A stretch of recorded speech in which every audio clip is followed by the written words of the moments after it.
Ellen McCauley prayed off in Syracuse, New York, and I liked it when Pat mentioned the prayer part of Pray It Off.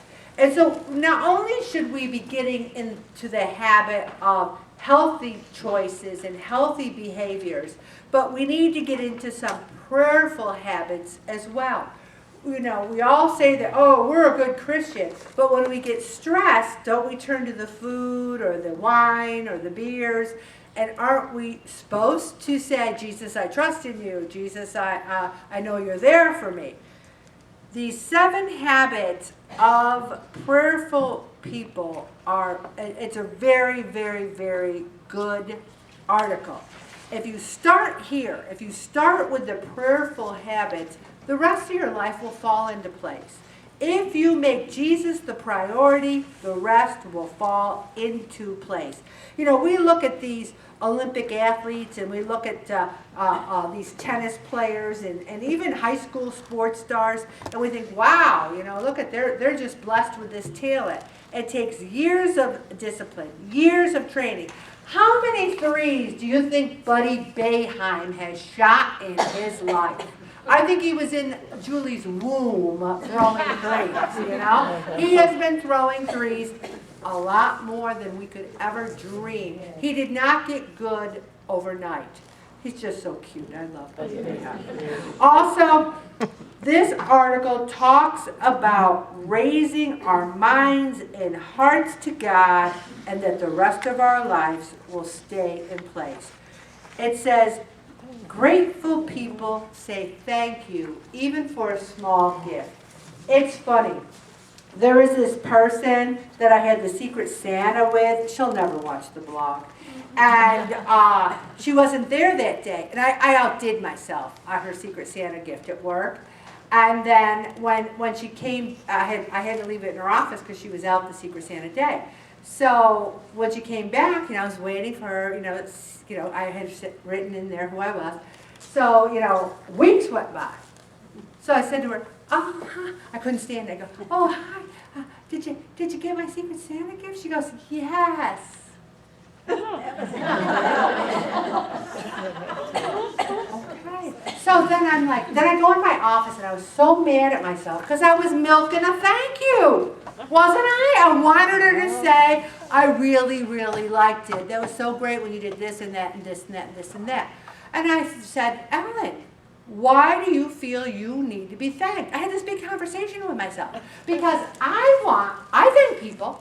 So I want to give it, but I want to get some too. And then I'm thinking, well, isn't it good enough that you gave the gift? And that's where the 65-year-old Ellen wants to start a new habit that if I'm going to, how many times have we not said thank you to God for something? How many times?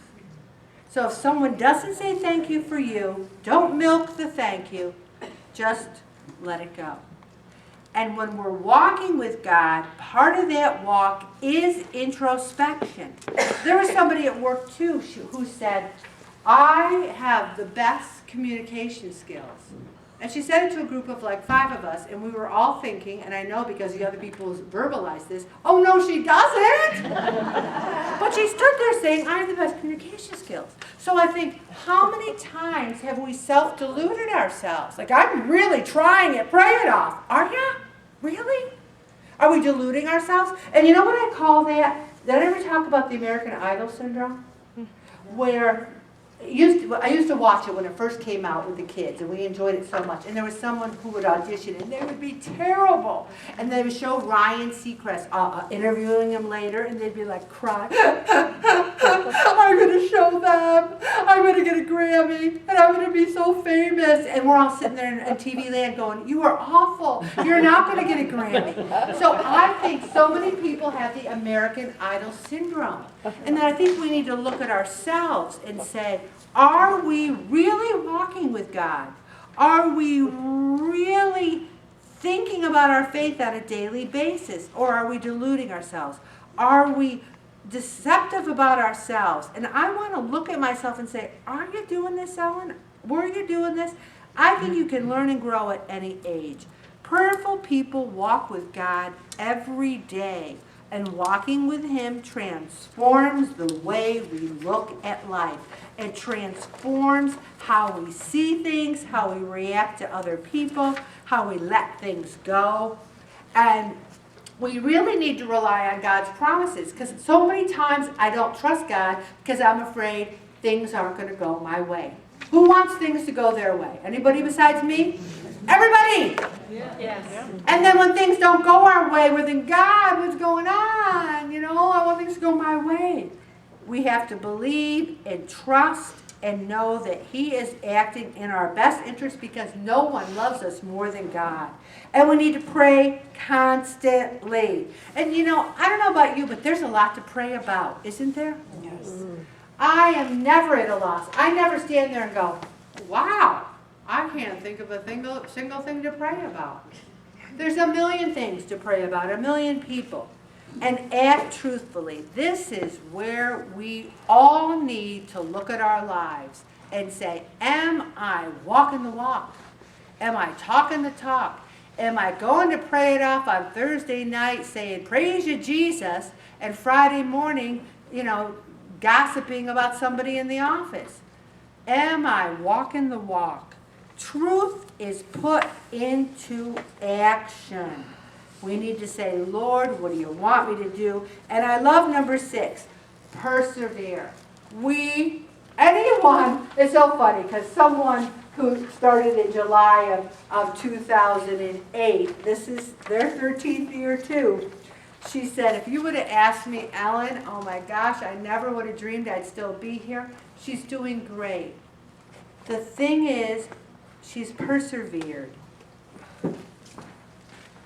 The world we live in is not hospitable to stick-to-itiveness. When things get tough in relationships, we split. When a new course of studies become difficult, we withdraw. When God is silent, we stop praying. If we don't get our own way immediately, we're out of there. How often is that true? And one of the things, you know, Bob and I have been together almost 30 years, and we say to each other, wow, we have been through so much. I mean, so much. When you blend families, when you have a baby and you're old, we've gone through so much, but we never gave up. We stuck it out, and we're reaping the benefits now. To be present in our lives is to appreciate the mystery of life. We need to be conscious of God's grace, and prayer is a habit that thrives on practice and will lead us. I love this. Prayer leads us into the infectious land of love. You know what my nickname at work is? Sunshine. People say, hi, Sunshine. Good morning, Sunshine. Because I try to go to work every day and say, hi. Hi, Matt. Hi, Renee. Hi, Jim. Hi, Tim. And they say, when you're not there, Ellen, no one says hi to anybody. I say hi to everybody. I'm like, hi, Tim. Hi, Jim. Hi, Bob. I try to bring a little joy to work. It makes me happier. I try to bring a little sun, a little bit of God's joy there. Let's try to do that together. I'm going to stop right there, Bob.